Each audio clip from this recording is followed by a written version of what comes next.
Saudi আরব, কাতার, Kuwait ও সংযুক্ত আরব আমিরাত সহ মধ্যপ্রাচ্যের দেশগুলোতে আজ উদযাপিত হচ্ছে ঈদ উল ফিতর। এছাড়া যুক্তরাজ্য, যুক্তরাষ্ট্র, ফ্রান্স, জার্মানি সহ ইউরোপের বেশিরভাগ দেশেও ঈদ উল ফিতর উদযাপিত হচ্ছে আজই। তবে এশিয়া এবং অস্ট্রেলিয়ায় শাওয়াল মাসের চাঁদ দেখা যায়নি, তাই সেখানে ঈদ উল ফিতর উদযাপন হবে সোমবার। সহকর্মী মনিরুজ্জামান বাবুর রিপোর্ট।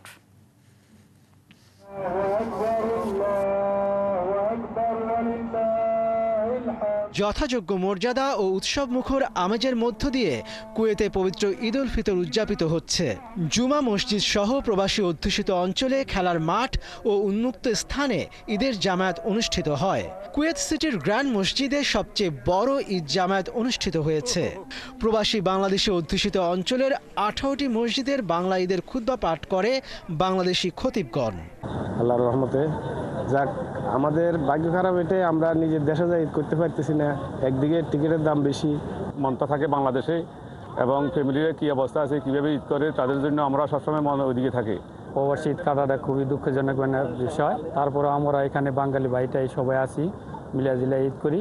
মধ্যপ্রাচ্যের আরেক দেশ কাতারে স্থানীয় সময় ভোর 5:45 সব ঈদগাহ ও মসজিদে ঈদের জামাত অনুষ্ঠিত হয়। প্রতি বছরের মতো এবারও কাতারে বাংলাদেশ দূতাবাসের উদ্যোগে MHM স্কুল অ্যান্ড কলেজের মাঠে অনুষ্ঠিত হয়েছে পবিত্র ঈদ উল ফিতরের জামাত। দলমত নির্বিশেষে বাংলাদেশিদের স্বতঃস্ফূর্ত অংশগ্রহণে প্রবাসীদের মিলন মেলায় পরিণত হয়। ঈদের জামাতে উপস্থিত হয়ে সবাইকে ঈদের শুভেচ্ছা জানান কাতারে নিযুক্ত বাংলাদেশের রাষ্ট্রদূত মোহাম্মদ নজরুল ইসলাম। দেশ এবং প্রবাসী সবাইকে পবিত্র ঈদ উল ফিতরের শুভেচ্ছা এবং ঈদ মোবারক। দল মত নির্বিশেষে যে যেখান থেকে এসেছে, আসলে অনেক দিন পরে এই যে সবার জন্য বাংলাদেশ, সবার জন্য এই কমিউনিটিতে সবাই আমরা এক, সবাই আমরা ভাই ভাই, সবাই আমরা ভাই বন্ধু। এদিকে যথাযোগ্য মর্যাদায় ইউরোপের দেশ স্পেনে পবিত্র ঈদ উল ফিতর উদযাপিত হচ্ছে।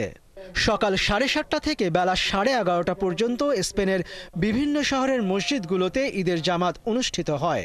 স্পেনের ধর্মপ্রাণ মুসল্লিগণ বিভিন্ন মসজিদে ঈদের নামাজ আদায় করেন। দেশটির বার্সেলোনা ও মাদ্রিদে সবচেয়ে বেশি বাংলাদেশি ঈদের জামাতে অংশগ্রহণ করেন।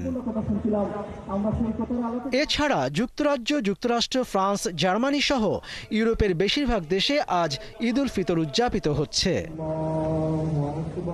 মনিরুজ্জামান বাবু, ৭১।